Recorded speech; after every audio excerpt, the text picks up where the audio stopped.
What's up, guys? Welcome to a special episode, especially for Habs fans. After a long wait to find out who the Montreal Canadiens' new general manager would be, it is officially, drum roll please, Turn. Kent Hughes. So we're going to be talking about Kent Hughes' experience as a NHL agent leading up to his hiring as the Montreal Canadiens GM, the names that were mentioned as part of the interview process leading up to the announcement of the new general manager, and what are the fans' thoughts basically on this hiring. So, seemingly, it started off with this is the process that Kent Hughes went through. So, according to Pierre Lebrun, um, they started. Give me a second here. Yes. So they interviewed Kent Hughes last Monday. He met with Jeff Molson on Saturday night in Boston. He took the weekend to fully think about his decision of leaving his job as an NHL agent and pursuing the Montreal Canadiens GM position.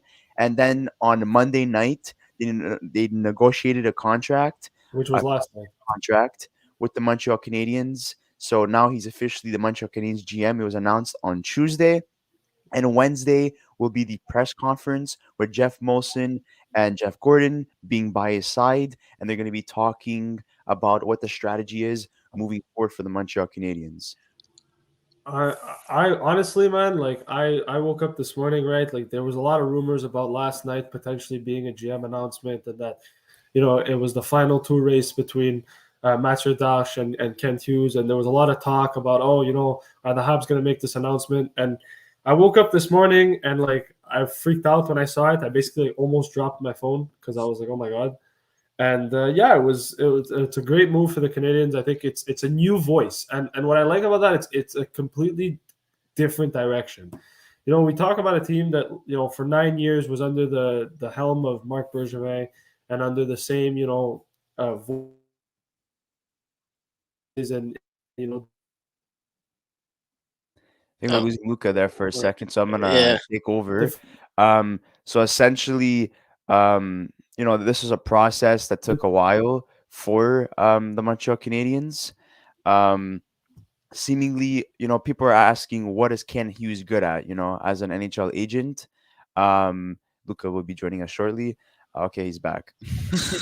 So I'm gonna continue with my thoughts. So basically, Gordon will be handling the drafting and development because he has the experience, and Kent Hughes does not have that experience in that domain yet. He is an NHL rookie general manager at the moment, so Gordon will be showing him the ropes and stuff, and eventually he will be a legitimate general manager. But as of right now, Gordon will be providing him with all the assets and advice as well moving forward. Um, but Ken Hughes, what is he good at for the moment? Well, he's a good negotiator and contract builder because he was an NHL agent. He knows the CBA very well. He knows the reality of modern players. So I mean, right there, he's going to be well adjusted with the modern day of hockey. He's not going to be old fashioned or anything. So no worries about that. And his experience creating relationships with players. So he seems like a people's person, to be honest. Someone that the players could really confine in, and they could really build relationships based off that. And and right there, you need a leader like that, someone that players could confine in and trust. So then there's a yeah. system that is built moving forward, so it's not going to be difficult for the players. Whenever they hit rock bottom or hard times, they could go and talk to their general manager and be like, look, man, I think we need this and that. Can you make it happen? And he's like, don't worry about it. I'm trying to make it work, but keep on playing your game and whatever. So I mean, this is definitely an interesting hiring, especially that he's an anglophone and not a francophone. But he is bilingual, so he does talk French despite his name not being French. He is from Montreal. His schooling did not take place in Montreal. He left Montreal for college. Which is Uh, still a big no-no, but yeah, and they did good hiring. I mean, this is one thing that I was mentioning in the who we thought they were gonna hire as a GM in one of our last videos. I think it was a few months ago or last month. they have to stop hiring based on language and based on, they have to hire the best staff available no matter where you come from. This guy, yes, it so happened that he comes from Montreal, but he is the best available one out of everybody that was mentioned, that was interviewed. I mean, there were some guys I would have preferred.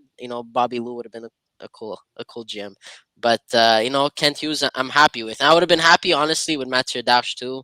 Mathieu Dash is, he seems like a solid guy. The Anaheim Ducks want him pretty bad, so And I think that's where things fell apart in a sense for him, uh, not being the general manager. I think as soon as they reached out to Matthew Darsh, but I mean, there was also reports contradicting that, saying that they didn't reach out to him. So I mean, we don't know who to really go based off with, but based off Montreal's decision, it's either two things: Kent Hughes was the number one choice all along, or Matthew Darsh was the number one choice, but because he pursued to get interviewed by the Ducks, the Canadians are like, okay, this guy is not that serious. He wants to pursue other options.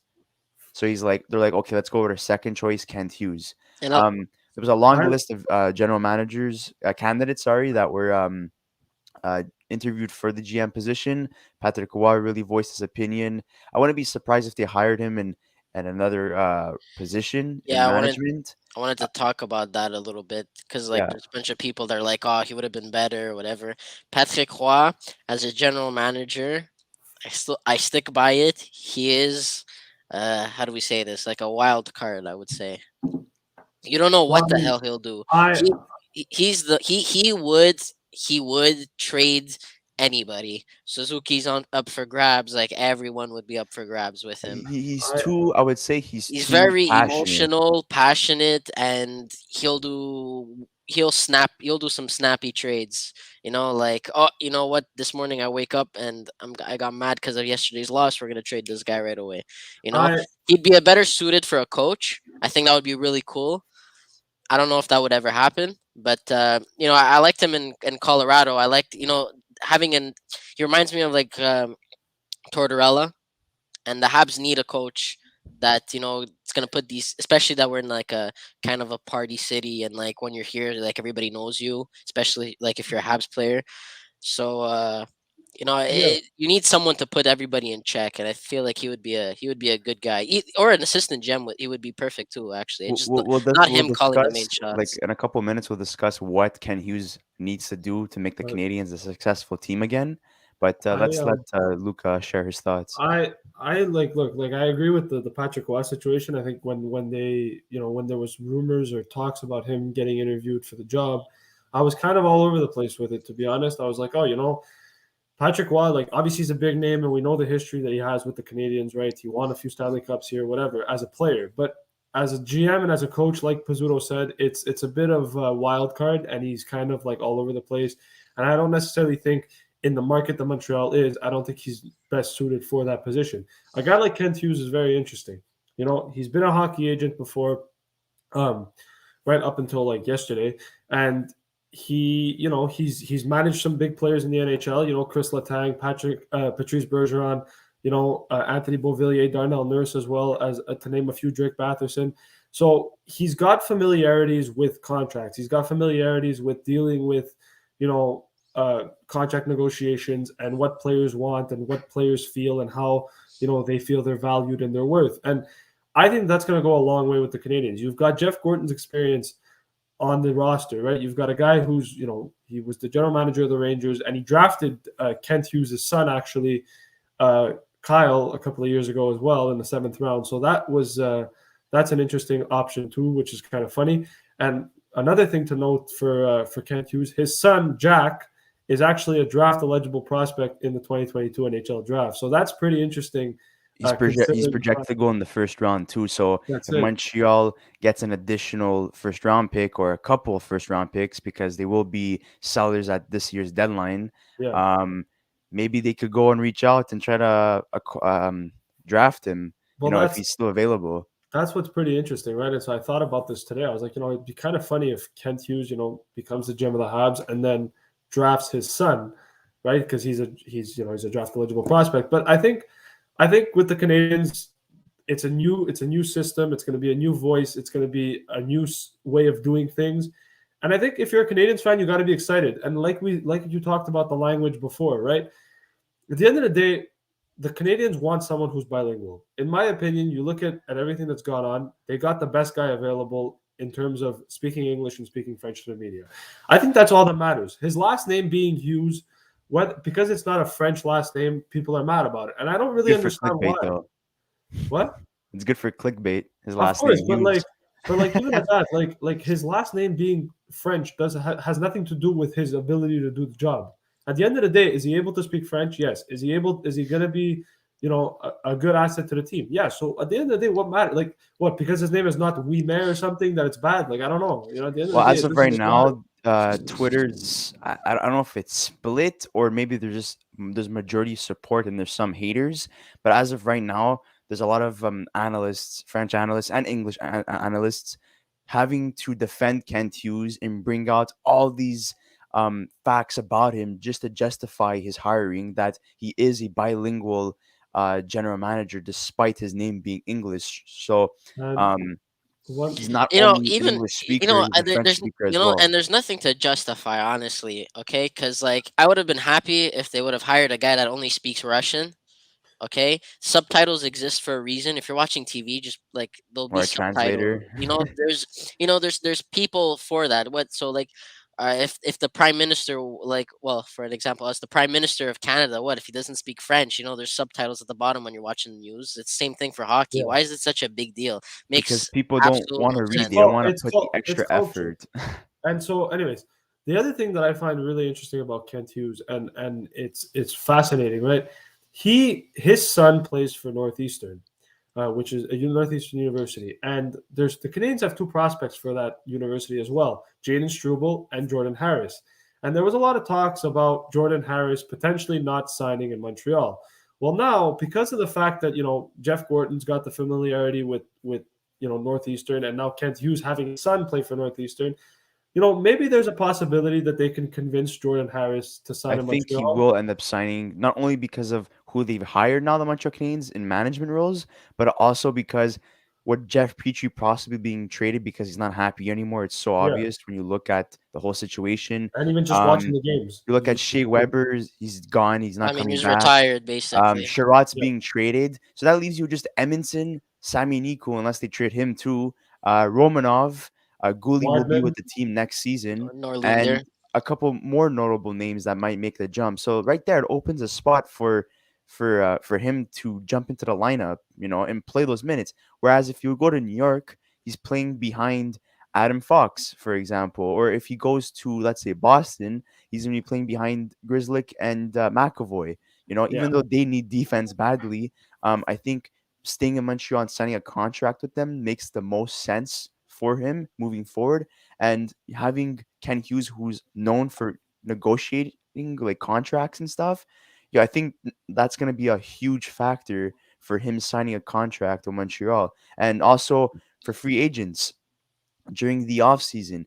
Why don't people want to come to Montreal? The taxes, this and that, the language barrier. Well, guess what? Now you have The Ken Hughes, restrictions who's now too. known for negotiating. So expect better free agent signings in the offseason. Maybe not this year, next year, because clearly they're going to be going through a rebuilding process. But once they get themselves back on track and they're legit playoff contenders, then I guess I would really expect them to sign and make a splash, maybe possibly, and sign big names instead of guys that are at the end of their careers and stuff. Imagine not So even just because of Jack Hughes. Oh my God, Kent Hughes. Also, Well, I mean, his son's I mean, name is hey, Jack. Jeff Gordon convinced Panarin to go to a rebuilding New York team. That Yeah, is like he that threw is a lot of money nuts. at him too. it's true. He did. It's Yeah. nuts. It's nuts. And we have both of these guys like with the Habs. Like I see a Stanley Cup soon, like coming Okay. soon. Okay. Well, let's Like not in go the that next far. It's 5 years, there's a Look, the Stanley reason why Cup. we're very happy because it's refreshing. The people that they hired, we haven't seen anybody at their caliber in many years. We kept on recycling the same coaches, the same faces, in management, wherever you put them, and it was always primarily French. And whatever the French community or the Quebec population wants to say that, oh well, 93 we were a completely like or majority French speaking team. That was back in 93, and the French people that were on that team, the management they had were elite. Yeah. Okay, Hall of Famers. Do we Yeah. have any Hall of Fame French people right now or in the last 20 years? No. No. I So mean, that Patty Roy, but argument that's it. has Yeah, just but been put to bed because it's yeah. irrelevant. Well, I mean, Yes, not if in the they would have last had a decade. Not Jonathan only that, but Huberdeau or hockey whatever, has it would have been changed, different. guys. Hockey's changed. They were playing with straight sticks when the Habs won a bunch of Stanley Cups. All right, so the times have changed. They needed big bad guys on the ice, and now it's all small and fast. The game's changing. So We're not we're not But saying that French players are inferior to English players. That's not the case. What we're trying to justify is that you cannot make a clarific. We have to clarify that language does not win you Stanley Cups. It's talent. If if there's two guys between an anglophone and a francophone, but the francophone has more skill and a higher ceiling as a player, I'm gonna draft the francophone. But if the English person has the higher ceiling and has better skill, then I'm gonna draft him. For me, it's what's best for the team moving forward, uh, and that not comes only I that, in skill. there shouldn't be no discrimination at all, There shouldn't be any especially in discrimination. 2022.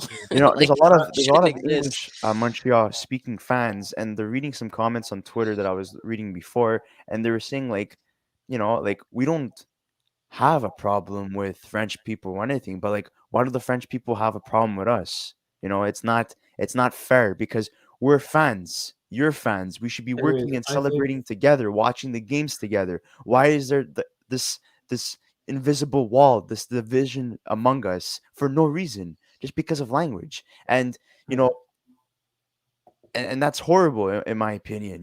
We're a community. We all go for the same team. We should be celebrating, watching these games together, hating together.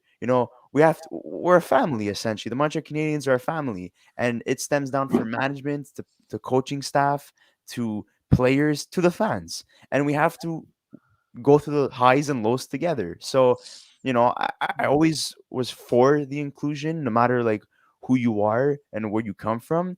But hating on each other, it just separates us, and it makes us a very the opposite of diverse as a franchise and a fan base. It creates a separation, and it's like, why are we fighting each other when we should be fighting them together? I So have I have a question now. So this is like, let's move on from the language debate, because I think at the end of the day, we all have different opinions on it, and at the end of the day, we just want to see a successful hockey team. yeah. But what I'm trying to say is, looking at Kent Hughes now and looking at the Canadian state that they're in, what's the moves that they have to make? What do you think the first move is for him? Fire Dominic Ducharme as soon as possible and hire Well, a coach that's going to implement a system that players are going to buy into. And yes, he has to be bilingual. well, But does he have to be fired right away? I would say at the end of the season. I would say the first move that he should make is start thinking about the trade deadline and acquiring draft picks and getting ready for the draft. I think that should be the first thing that he does. They need to start the rebuilding process as soon as possible, and that has to start internally. He needs to get his guys all on board moving forward, and then they could start thinking about Yeah, who they're going to move and who they're going to draft. I think the first, well, I mean, because now the trade deadline's coming up soon, so I think the first few things they should do is probably, well, Sherrod's getting moved 100%. it looks pretty Uh, likely. Yeah. Gallagher should be moved. If Well, they I if think they can move that Petrie contract, yeah. Petrie should be moved. I think Toffoli's gonna be moved. Uh, Lekanen, Hoffman, Lekanen, all these guys, they're gonna have to be moved. And honestly, if you get phone calls I think everybody's up for grabs. Honestly, Nick Suzuki is a little bit of an untouchable. Caulfield too, but I think everybody else is pretty much up for grabs. Josh Anderson too. Romanov's untouchable too, I think. Romanov as well. When it comes to Josh Anderson, as much as I like him and as much as he would be awesome for the Habs, does he really want to be on a rebuilding team at the age of 28? there's news that the Edmonton Oilers might be interested in So, acquiring him, you or know, even the New York Rangers. and So we'll see and what yeah, happens and then there. hopefully and then after they acquire all these prospects or drafts or maybe like veteran players or whatever, then take it from there all the way to the draft. And then I would say after this year's draft, maybe take a look at your scouting, fix that, and player development has got to be the number one thing to fix, Yeah, because that's the the biggest problem rebuild's here. we're gonna go back in circles if they don't develop And I the mean, and players the the way reason they why they should. hire these guys is because they're fixing two holes essentially. Contract negotiations. That's why you have Ken Hughes now, and Gordon player development. The two biggest problems. You look at the contracts on the Habs team right now. Price, Gallagher's, even Petrie's contract. They're not looking great whatsoever. They've been paid what they did in the past, but not Oh, what they're doing at the moment. well, Paul I mean, Byron too is pretty. Yeah, Paul Byron too. I think what we can all agree on, right, is you look at the Canadians from a certain like the perspective, right? Like we mentioned Carey Price's contract.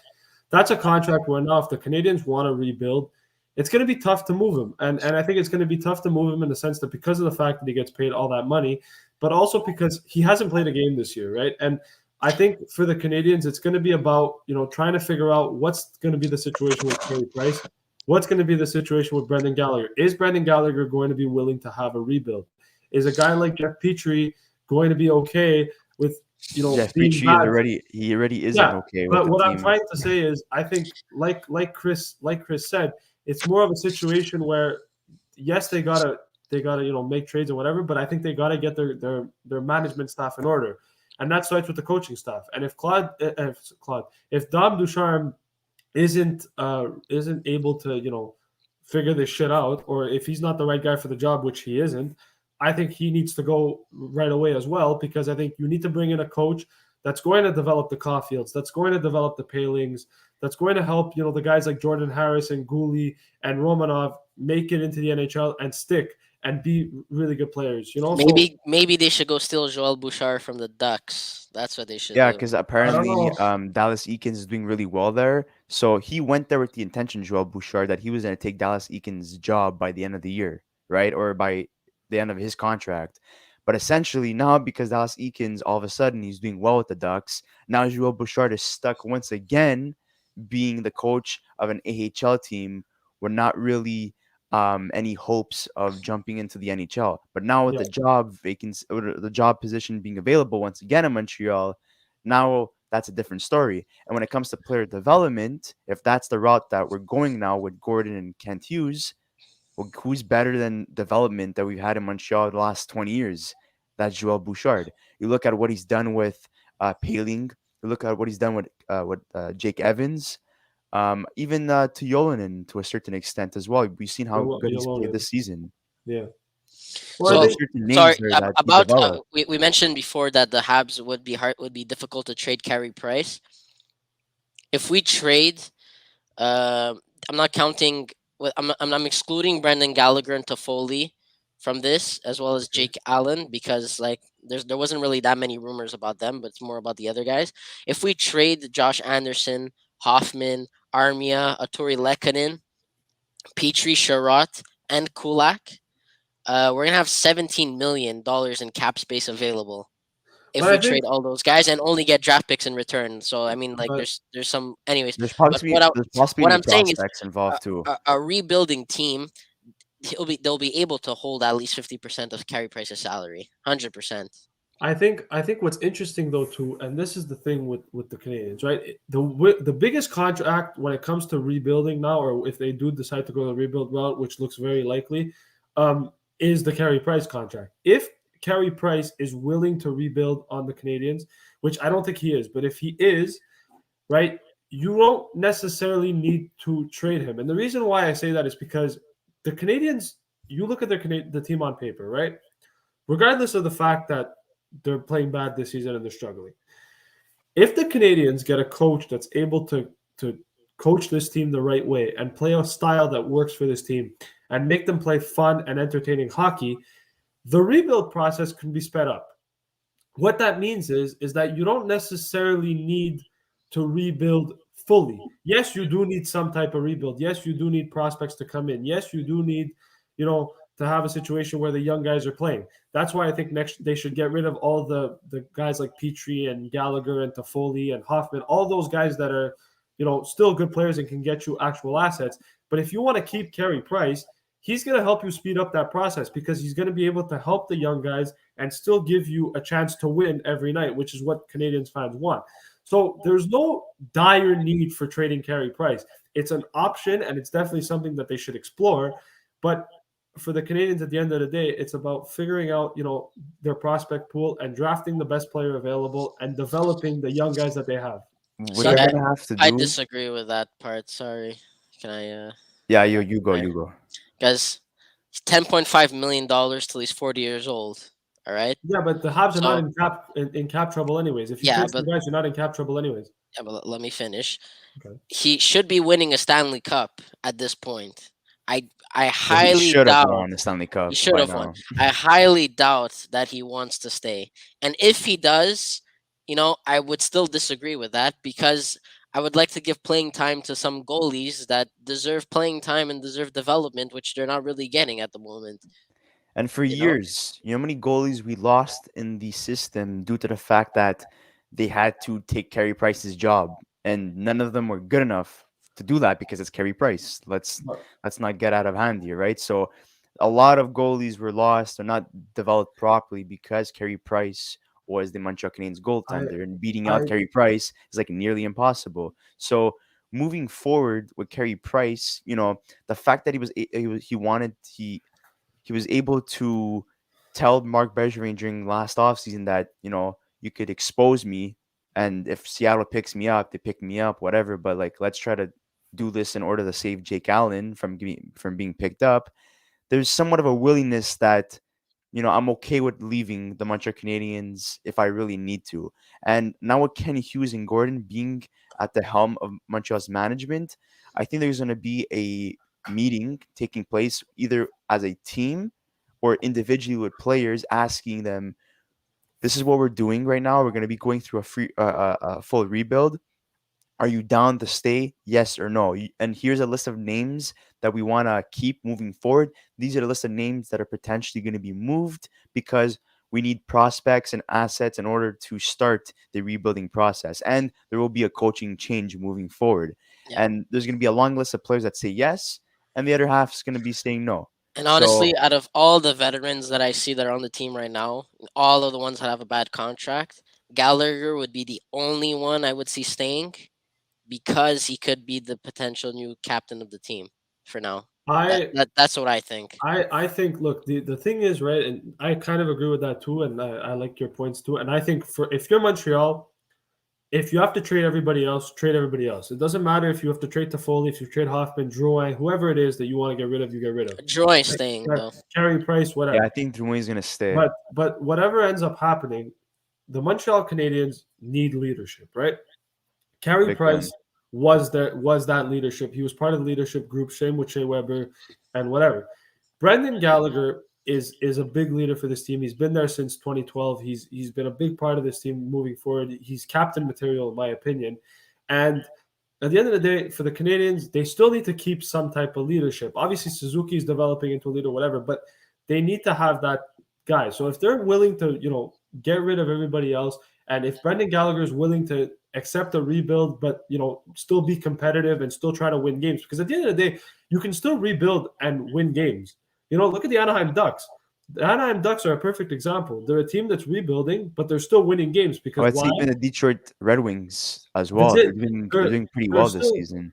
there's like you don't have to be a rebuild and suck and lose every game. You can be a rebuild and still win games and still be competitive. It's just a matter of how you go about the situation, and it's Exactly. how you develop your players. So I think Brendan Gallagher, if you pitched him the idea of saying, look, we're still going to be a competitive team, we're still going to try to go for the playoffs, but we're going to rebuild and make the young kids play a lot more and develop these young kids properly, I think he'd be down for that. I do. I genuinely do believe that. So the Canadians have some decisions to make. It's going to be very interesting to see what they decide to do. But I'm excited. I think Kent Hughes is gonna handle the job really well, and I think Gordon too is going to be a big help for them too. See, the fan base right now, for many years, everyone was saying the Montreal Canadiens fan base cannot um, accept failure, losing, not making the playoffs, which is true to a certain extent. Yes. But because now we're in a position where we're losing games to Arizona, who is almost dead last with the Montreal Canadiens.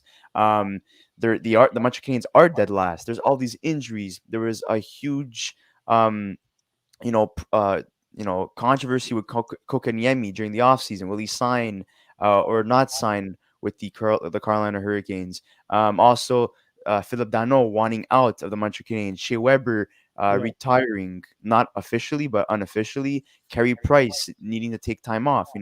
Edmondson's father passing away, unfortunately, and condolences to him and his family. And also him going through rehab for an injury. So there's all these issues, all these problems heading into the season. A lot of the fans knew that the team was not going to be that good, so they accepted failure from the start.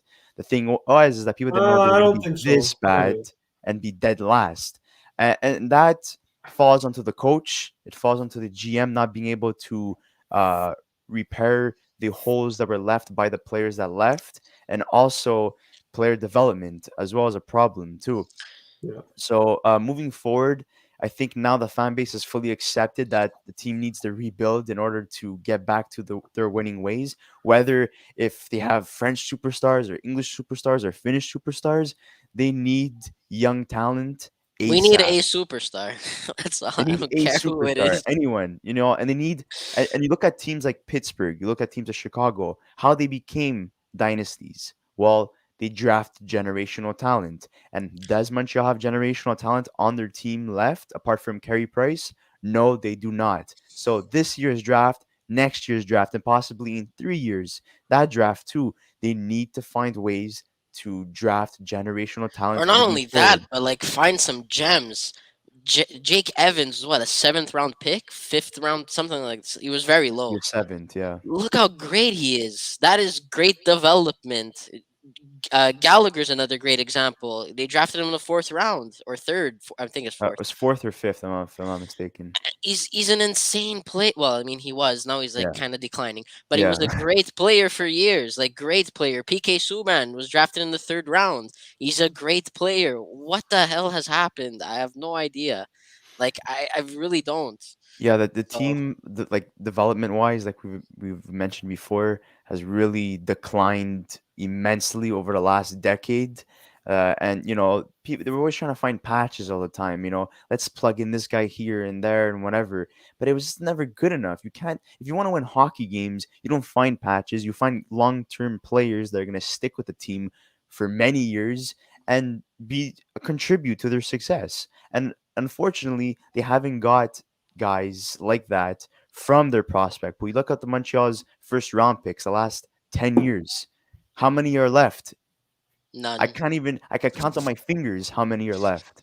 And that's a No, there's major, failing. major failure. Yeah, that's about it. That's a major failure. You look there's at other teams, they still have their Caulfield first and round Taylor. picks playing on their team and their pivotal players on their teams. They win hockey games for those teams. Do we have any first round picks that win hockey games for us?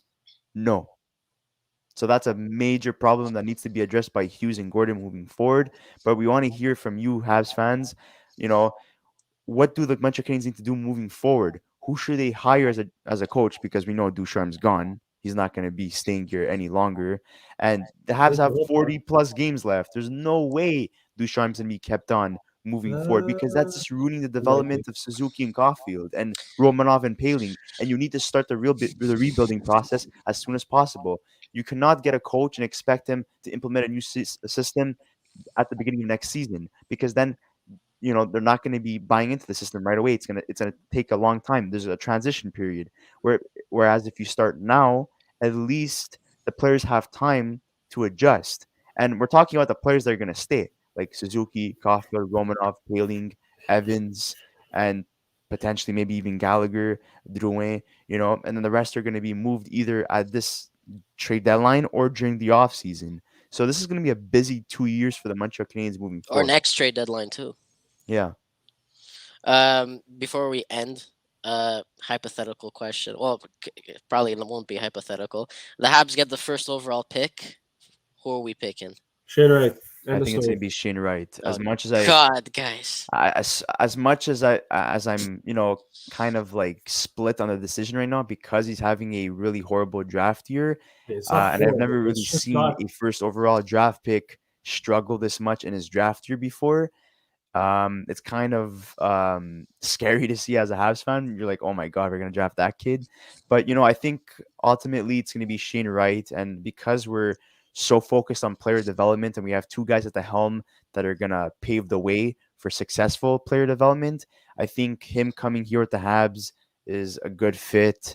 I think he's gonna do well. I think everyone needs to calm down and stop writing articles saying that Shane Wright's gonna be a bust and stuff. I don't think he's gonna be a bust. Is he gonna be a generational talent? No, but he will be an elite talent. That's for sure. Nemec Thank. is such a better pick. And if they want to go with defense, they're gonna draft Yes, but Nemec. you have to look. People were talking about Shane Wright, and look, he's not. I know he's not having a fantastic season, but he's got 30 points in 24 games. At the end of the day, he's still more than a point a game player, which is good. The point that I'm trying to make is this: okay, you have an opportunity where the best player available, talent wise, is there. He is the best player available. He was projected to be number one last I year, and he I was. disagree though. I I don't think think he's the best available player. he is the best available player, and I think he's going to be the guy that's going to make the Canadians the best team possible too. You've got a 1-2 punch with him and Suzuki after, and if you suck next year too, you're even going to have Connor Bedard. You're going to Connor Bedard or Mitch Cover, whatever it is. The point that I'm trying to make is you've got a guy here in Shane Wright that's an opportunity for the Canadians to go and draft him.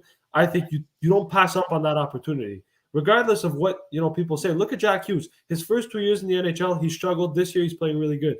Lafreniere, yes, he hasn't been fantastic so far, but he's been improving. The point is that some first overall picks take a little bit more time to develop compared to others. And I think Shane Wright, regardless of the fact that, yes, he hasn't been great, but he hasn't been horrible either. I think with the right development, that if the Canadians do it properly, they can turn him into the player that people expect him to be. And And I I'm think not that saying will he's a happen. generation. I'm not saying that he's going to be a generational talent. I'm not saying he's going to be the next McDavid. But what I'm saying is that he'll be able to come in and be a really good dominant player for the Canadians if he's developed properly and used in positions to, succeed at the My end of the day. closing thoughts for this episode would be, you look at all the Stanley Cup champion teams. They had, look at their centers, their first and second center. You have Malkin, Crosby, Kuznetsov, Backstrom, um, Kopitar, Carter. You know, who was the Stamkos Point. Stamkos Point? Yes. Well, I mean, it So was more Shirelli's and Point, but The point is, the point is that you need a legitimate number one center and second center, but the second center needs to be good enough to step up when the first center is not playing good or he is injured. And all those teams that won Stanley Cups had that on their team. So getting a guy like Shane Wright to complement Nick Suzuki or vice versa is what the Montreal Canadiens need to do moving forward in the rebuilding process. Right there, that establishes your first and second line center that are interchangeable moving forward. And right there, that's a key piece to have for a Stanley Cup winning team moving forward. So, I mean, that's a start, but it's going to take way more for the Montreal Canadiens to be a contending team once again. listen, if they pick Shane Wright, I hope I eat my own words because I'm No, worried. you will. Trust me, you will. You will. I You hope will. so. You I will. hope so. I hope he proves everyone wrong and the doubters and stuff because there has been doubt that has been cast, especially on for me and certain Habs fans that I've spoken to. I know Chris is one of them as well, but and that's because a lot of people just focus on the World Junior games where he only had 1 point, Oh you no, know, no. and he didn't really do Overall much. He was game. kind of a ghost for a lot of people. He wasn't flashy or anything. And you look at his statistics this season; they're nothing special that screams, he's gonna go first overall. So there's a lot of question marks as of right now, but I think everything's gonna be settled once he's drafted and he's in Montreal properly develops him because that's what they're aiming for with the new management they That's have moving if. That's Well, forward. if. that's it. That's if we draft. Yeah, if we draft him, Personally. let's hope that the Canadians win the lottery draft first. But we just want to ask you guys, who should the Montreal Canadiens hire as a coach moving forward, and should they fire Ducharme right away, or should they write it out and hope that they finish dead last, which I think is going to happen regardless of what they do concerning a coaching decision. And who do the Montreal Canadiens need to trade at this year's deadline and during the offseason? Who stays? Who goes? And who should Montreal draft essentially in the first round this year and potentially first overall? And how many first round picks do the Montreal Canadiens need in this year's draft to call it a successful draft for a rebuilding team? We want to hear all your thoughts in the comment section below. Thank you so much, guys. Once again, we want to say thank you so much for helping us reach our goal of 200 subscribers. That's fantastic. Let's keep it going. We're aiming for 1K by the end of this year. It's been a crazy 2 weeks for us. We want to keep it going. There's a lot of news coming out in the NHL right now. We will be continuing our Why Are They So Good series with the New York Rangers, who failed to make the playoffs last season, but are a top 3 team this year. If you want to see videos on the Colorado Avalanche, Tampa Bay Lightning, or Washington Capitals, let us know. But essentially, our Why Are They So Good series is based off teams that are overachieving, or essentially teams that did not make the playoffs last year that are legit contenders this year. So expect a video also on the Nashville Predators if they continue doing well as well, and also the Minnesota Wild. We were thinking about doing a Ducks and Flames video, but it seems like we kind of jumped the gun on that, and thank God we didn't make a video on that because they've kind of declined over the last couple of weeks. But definitely a Rangers video will be made sometime this week, either Wednesday or Thursday. So stay tuned for that, and we will continue our trade rumors videos moving forward when there's more names that are mentioned that will be traded at this year's deadline. But as of right now, we covered all the top teams, so stay tuned for that as well. But thank you so much, guys, once again. It's been amazing. And we have one question from Alex Q. What are your thoughts on the language barrier with this GM since he probably can't speak Uh, French? We Oh, we, already addressed that we at the already beginning of we the already talked video. about it. If you rewind the video, you'll see that we already talked about it. Yeah, we already spoke about that, but Ken Hughes can speak French. He is from Montreal, despite him not going to college in Montreal.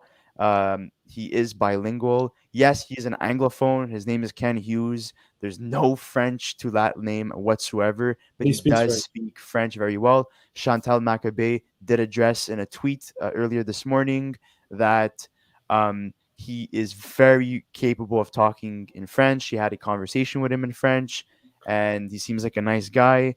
And we're hoping that he's not only a nice guy, but he's also a great GM. So I don't know if you guys have anything else to say before we close off this segment. oh, we're Okay, all good. perfect. Well, No, thank you once again. Oh my God, sorry guys. Thanks once again, guys, for everything. Stay tuned for the next episode. We'll see you then.